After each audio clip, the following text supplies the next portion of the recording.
Welcome to our channel. Today, we're talking about what happened after 1948, specifically, who controlled the land and why there was no Palestinian state. This moment changed everything, and the effects are still being felt today. Let's break it down, step by step. The year that changed the map. In 1948, Israel declared independence.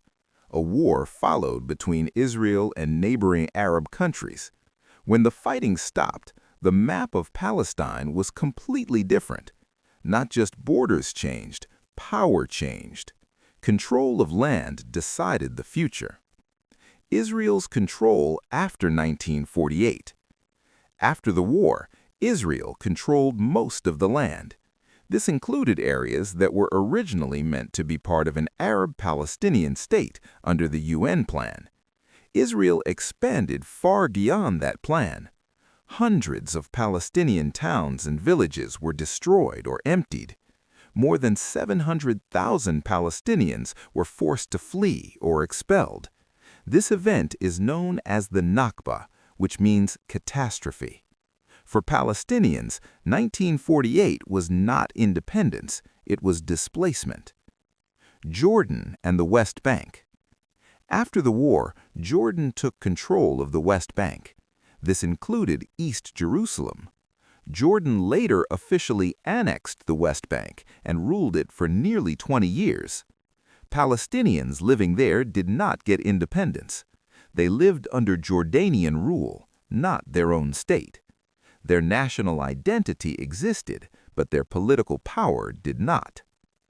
Egypt and Gaza. At the same time, Egypt controlled the Gaza Strip. Gaza was small, crowded, and overwhelmed with Palestinian refugees. Egypt administered Gaza, but did not annex it and did not create a Palestinian state there.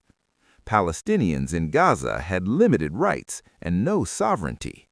They were stuck, refugees on their own land.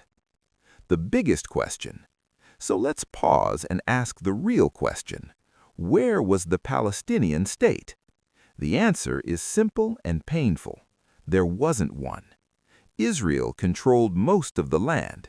Jordan controlled the West Bank. Egypt controlled Gaza.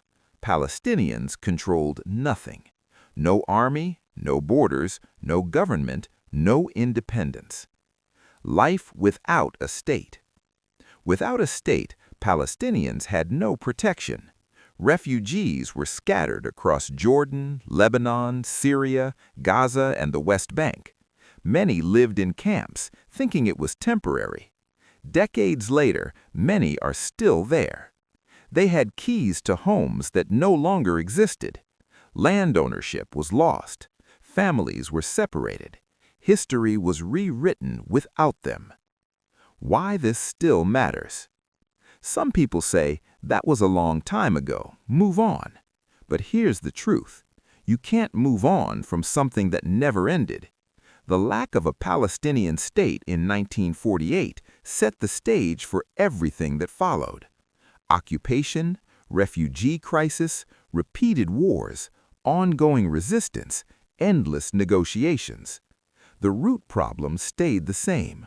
No homeland, no sovereignty. A conflict frozen in time. From 1948 onward, Palestinians were told to wait for peace, wait for talks, wait for justice. Meanwhile, new realities were built on the ground. Borders hardened, power shifted, voices were ignored. What started as a temporary situation became permanent. The reality check. This isn't about hating one side or glorifying another. It's about understanding history the way it actually happened. After 1948, Israel existed as a state. Jordan ruled the West Bank. Egypt ruled Gaza. Palestinians controlled nothing. That fact explains why the issue never disappeared. If you want to understand today's headlines, you have to understand 1948. Land control after the war decided who had power and who was left powerless. For Palestinians, the struggle didn't begin later, it began right here. Subscribe for more news and stay updated on the moves that actually matter in global affairs.